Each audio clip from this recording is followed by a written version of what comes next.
అందరికీ నమస్కారం.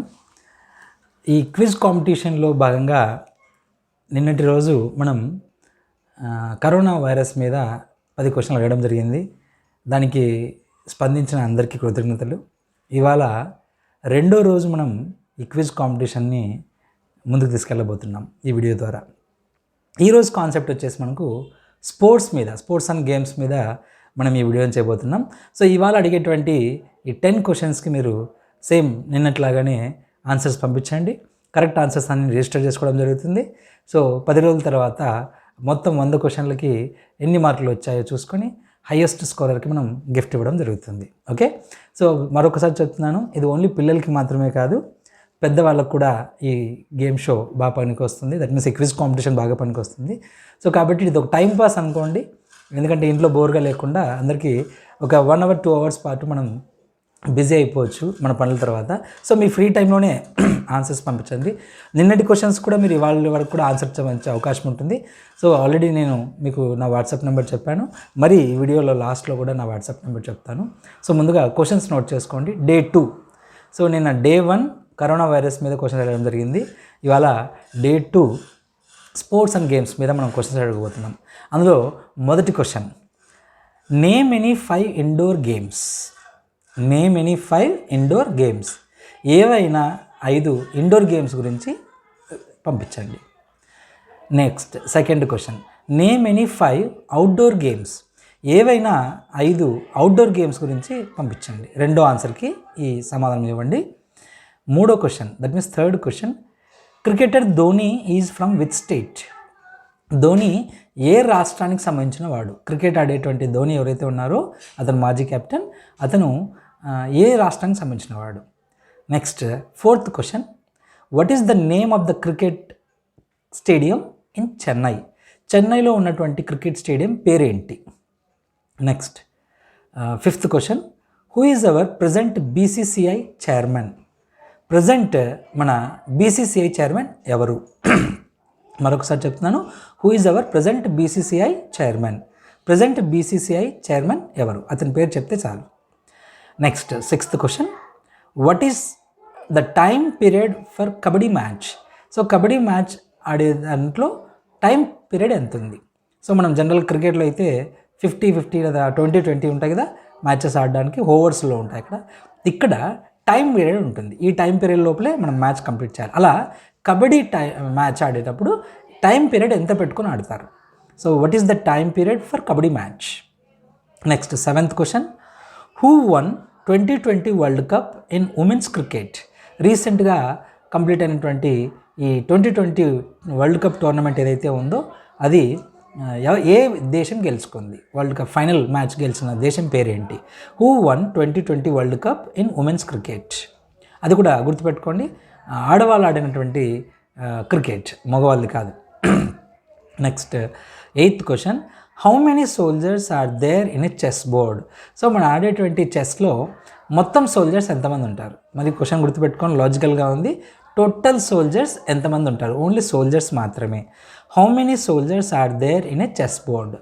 Next ninth question, Eden Gardens cricket stadium is located in which place.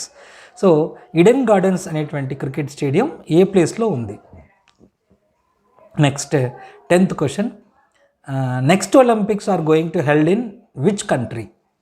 So ఇప్పుడు రాబోయేటువంటి Olympics ఏవైతే ఉన్నాయో యాక్చువల్గా ఈ సంవత్సరమే ఒలింపిక్స్ జరగాల్సి ఉంది. అయితే ఈ కరోనా వైరస్ వల్ల ఆ ఒలింపిక్స్ని పోస్ట్పోన్ చేయడం జరిగింది. సో అది ఎప్పుడు అనే విషయం ఇంకా మనకు క్లారిటీ రాలేదు. అయితే ఆ ఒలింపిక్స్ ఏ దేశంలో కండక్ట్ చేయబోతున్నారు, ఆ దేశం పేరు రాస్తే సరిపోతుంది.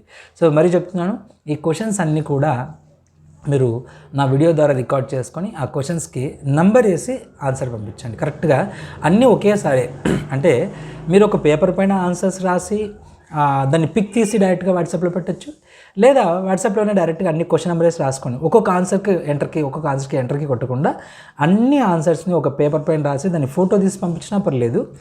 మీ పేరు రాయడం మర్చిపోకండి అక్కడ. లేదా డైరెక్ట్గా వాట్సాప్లోనే మెసేజ్ బాక్స్లోనే అన్నీ మీరు ఆన్సర్స్ నెంబర్ 1 నెంబర్ 2 అని పెట్టి పంపించినా పర్లేదు. మరొకసారి చెప్తున్నాను, పిల్లలతో పాటు పెద్దలు కూడా పార్టిసిపేట్ చేయండి. మీ పిల్లలు ఒకవేళ మరి చిన్న పిల్లలు అయితే, లేదా అసలు ఇంకా మ్యారేజ్ కాని వాళ్ళు లేదా మ్యారేజ్ అయ్యి ఇంకా పిల్లలు కాని వాళ్ళు ఎవరైతే ఉన్నారో వాళ్ళు డైరెక్ట్గా మీరే పార్టిసిపేట్ చేయొచ్చు. ఇది ఒక దీంట్లో ఇగో ఏం లేదు, ఇక్కడ జస్ట్ ఒక టైం పాస్ అనుకోండి ఇక్కడ. సో ఏదో ఒక చిన్న యాంగ్జైటీ కోసం గిఫ్ట్ పెట్టానే కానీ, లేకపోతే ఏదో నేను ఇచ్చే గిఫ్ట్ వల్ల ఏదో జరిగిపోతుందని కాదు. ఇక్కడ జస్ట్ ఏదో ఒకటి ఉండాలి కదా, కాంప్లిమెంట్ ఉంటేనే మనకు కొంచెం ఇంట్రెస్టింగ్ ఉంటుందని చెప్పేసి నేను ఒక చిన్న గిఫ్ట్ అనౌన్స్ చేశాను అంతే. సో అందరినీ బిజీ చేయాలి, కొంచెం ఎంటర్టైన్మెంట్గా ఉండాలి, నాలెడ్జ్ కూడా వచ్చినట్టు ఉండాలి. సో ఫస్ట్ ఇంపార్టెన్స్ మీకు పిల్లలు ఉంటే మాత్రం పిల్లలతోనే ఇది ఆన్సర్స్ చేయించండి. ఇఫ్ నాట్ మీరు పార్టిసిపేట్ చేయండి తప్పకుండా, ఎందుకంటే చాలామంది పిల్లలు లేని వాళ్ళు ఎట్లా అని అడుగుతున్నారు. సో ఎస్, ఖచ్చితంగా అందులో డౌట్ లేదే మాత్రం మీరు పెద్దవాళ్ళుగా మీరు ఖచ్చితంగా పార్టిసిపేట్ చేయొచ్చు. ఓకే. సో తర్వాత మరొక ముఖ్య విషయం, ఈ వీడియోలో ఇదంతా విన్న తర్వాత ఒక ముఖ్య విషయం చెప్పాలనుకుంటున్నాను. ఇవాళ నేను మార్కెట్కి వెళ్ళి వచ్చిన క్రమంలో గుంటకల్ మార్కెట్లో గవర్నమెంట్ చెప్పినటువంటి ఏవి పాటించకుండా ఇర్రెస్పాన్సిబుల్గా మన యూత్ కావచ్చు, లేకపోతే మన ఫ్యామిలీస్ కావచ్చు, అందరూ కూడా గుంపులుగా అక్కడ బాక్సెస్ ఉన్న ఆ వీడియో కూడా నా దగ్గర ఉంది, నేను తర్వాత పోస్ట్ చేస్తాను. అసలు వాళ్ళు వేసినటువంటి సోషల్ డిస్టెన్స్ ఏదైతే ఉందో అస్సలు బ్రేక్ చేసేసి ఎవరికి వాళ్ళు, ఎడ్యుకేటర్స్ కూడా ఉన్నారు దాంట్లో, అందరూ ఉన్నారు, డిఫరెంట్ పీపుల్ ఉన్నారు, కానీ ఎవరు పాటించట్లేదు.